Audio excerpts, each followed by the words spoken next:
بشر حافی بہت بڑے شرابی تھے۔ ایک دن آپ جا رہے تھے شراب خانے کی طرف۔ راستے میں ایک کاغذ کا ٹکڑا ملا نیچے پڑا ہوا، جس پر اللہ عز و جل کا نام لکھا ہوا تھا۔ بشر حافی نے بس وہ ٹکڑا اٹھایا، چوما کہ یہ میرے مالک کا نام ہے، پھر کہیں اوپر رکھ دیا خوشبو لگا کر، اور پھر شراب خانے کی طرف چل پڑے۔ اللہ عز و جل کو بشر حافی کا یہی کام پسند آ گیا۔ وقت کے ولی کو الہام ہوا کہ جاؤ اور بشر حافی کو ڈھونڈو، بشر کو ڈھونڈو اور میرا سلام دو۔ وہ ولی گھر سے نکلے، لوگوں سے پوچھا۔ لوگوں نے کہا حضور وہ تو بہت بڑا شرابی ہے۔ آپ نے فرمایا مجھے اس کا گھر بتاؤ۔ وہ گھر گئے، گھر والوں نے کہا کہ بشر تو شراب خانے گیا ہوا ہے۔ آپ شراب خانے چلے گئے، وہاں پوچھا کہ بشر کہاں ہے، تو ساقی میں خانہ نے کہا کہ وہ تو شراب کے نشے میں دھت پڑا ہے۔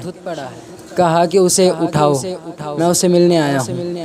تو اس نے بشر کو کہا کہ بشر اٹھ، کوئی مہمان تیرا تجھ سے ملنے آیا ہے۔ بشر یوں ہی نشے کی حالت میں ڈولتا ہوا آ گیا۔ تو اس ولی نے کہا کہ بشر تو نے جو اللہ کا نام چوما تھا اور اس کاغذ کے ٹکڑے کو اوپر کہیں رکھ دیا تھا، تو اللہ عز و جل کو یہی تیرا کام پسند آیا ہے اور اللہ نے تجھے سلام بھیجا ہے۔ تو بشر حافی کو نشہ تو بشر حافی کو نشہ تو شراب کا تھا، لیکن جو رب کا سلام آیا یہ نشہ اس سے بھی بڑا نشہ تھا۔ فوراً جھوم اٹھے اور کہا آج جس وقت میرے رب کا سلام میرے پاس آیا ہے، میرے مغفرت کا پیمانہ، میرے لیے بہت بڑی خوشی میرے پاس آئی ہے، تو اس وقت میرے پاؤں میں جوتے نہیں ہیں، تو اب ساری زندگی میں جوتے نہیں پہنوں گا۔ اور عربی میں حافی ننگے پاؤں والے کو کہتے ہیں، اور آپ کا نام بشر تھا، اس لیے آپ کو بشر حافی کہا جاتا ہے۔ آپ جس راستے سے عبادت کرنے کے لیے، نماز پڑھنے کے لیے جاتے تھے، اللہ نے یہ کرم کیا ہوا تھا کہ اس راستے پر کوئی جانور گوبر نہیں کیا کرتا تھا، لید نہیں کیا کرتا تھا۔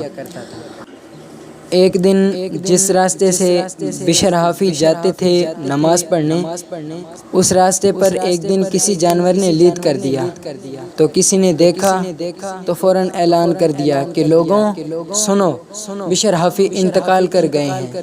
لوگوں نے کہا تجھے کیسے پتا؟